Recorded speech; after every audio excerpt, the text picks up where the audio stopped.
Honestly, people, today was not my best day.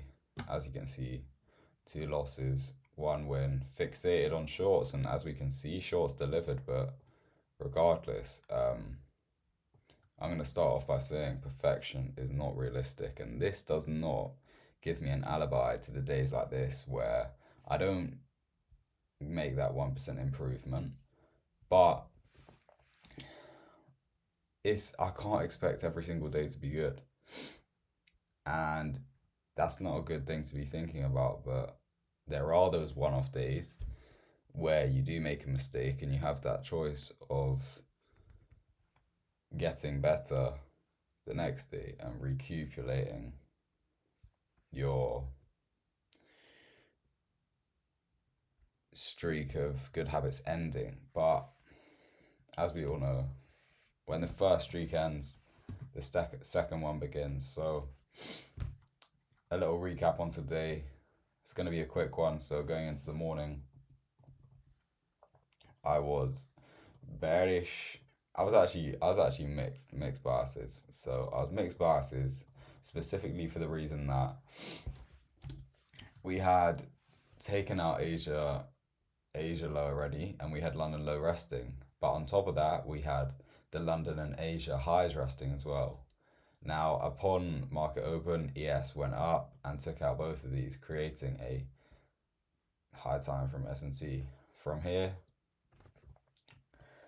it's like you kind of just want shorts, but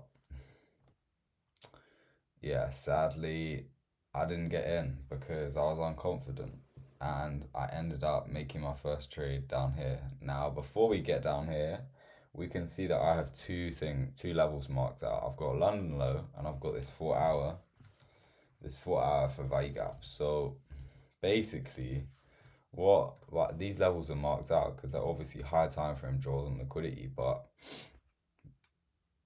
don't get it wrong here. There was a bunch of entries to get to this 4 hour low. So obviously you've got like up on market open, we break 1 minute structure to the downside, and then we retrace to OTE of the range and shoot down to London low. That's one trade, so that's one entry, possible entry like here. Okay, cool. So we missed that out. That's fine. Now we still got the 4 hour gap resting, and we can see that ES is pushing its way to the downside. Draw out the fib. We reject equilibrium of the range. Here is the second entry. Here's the second possible entry to the 4 hour value gap. We missed that, and then bang. Here is the third entry. We respect OTE of the range. You get a nice little entry there. Small risk. And yeah, I'm showing you all of these possible trades because they were the only possible trades today. Actually, no, this one was as well. But besides the point is the first trade that I took was a loss, and it was a loss specifically for the reason that all of the pre-retracements, so all of the pre-retracements had been finished. I got in on the fourth leg, and at this point, the 4 hour had literally been taken. So it's like, what do you expect to happen, mate? Do you really not expect us to just push up even more? It's so okay. First trade done. That was stupid. I lost about $178 from that. Second trade comes along. So as we can see, we have a 5 minute for value gap here. At this point, we had broken 5 minute structure internally, and we can see that we rejected it to the tick almost. Draw out the fib range. We reject OTE of the range and push down. Now from here, the targets were, as we know, we can see a bunch of wicks here. And obviously this is just filled with like 1 minute lows. I would say the target today was this 1 hour for value gap. So having that marked out, we can see that price has pulled back to the 5 minute for value gap, rejected OTE of the range and pushed down. It has now inversed this 1 minute for value gap. It has inversed this 1 minute for value gap. And it has inversed this 1 minute for value gap.